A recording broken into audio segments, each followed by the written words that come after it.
The purpose of this documentary is to highlight the collaboration between the Quakers and other conductors that provided the gradual emancipation and freedom of enslaved peoples during the period of slavery throughout South Central Pennsylvania.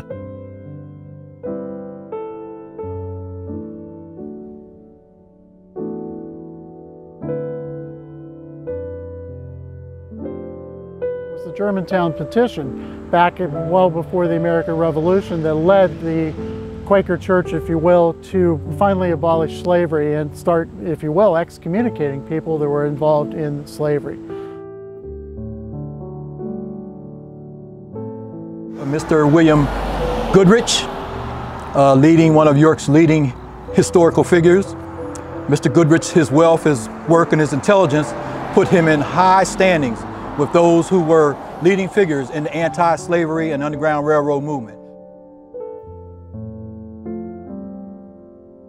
The number one conductor in this region was a man named Samuel Berry.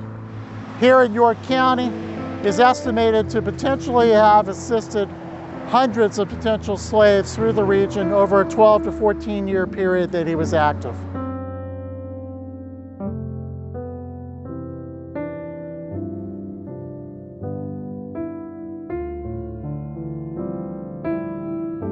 Pennsylvania was a place where runaways would want to come. They could get a job here. They could be educated. Ed Matthews and Basil Biggs worked with nearby Quakers here, Manal and friends that lived in the Quaker Valley just beside Yellow Hill.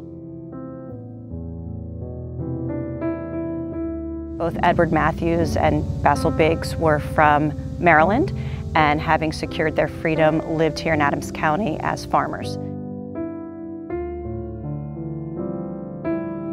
They had to leave when they heard the Confederate Army was coming because they knew the Confederate Army tended to kidnap free black people and take them back into slavery.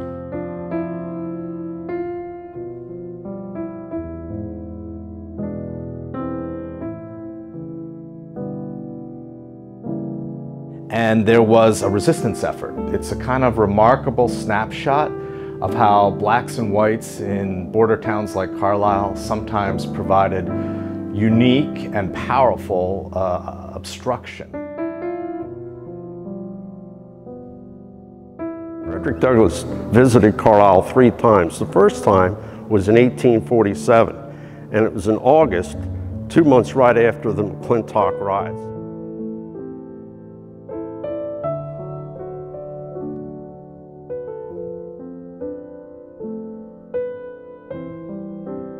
There's very little documentation between Dr. Rutherford, Joseph Bustle, Dr. Jones, and some of the other African Americans.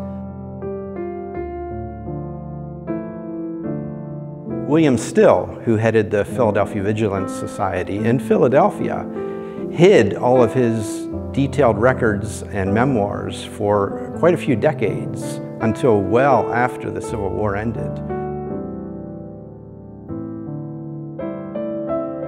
When I came looking for my second great-grandparents who escaped from slavery or moved out from slavery from Virginia,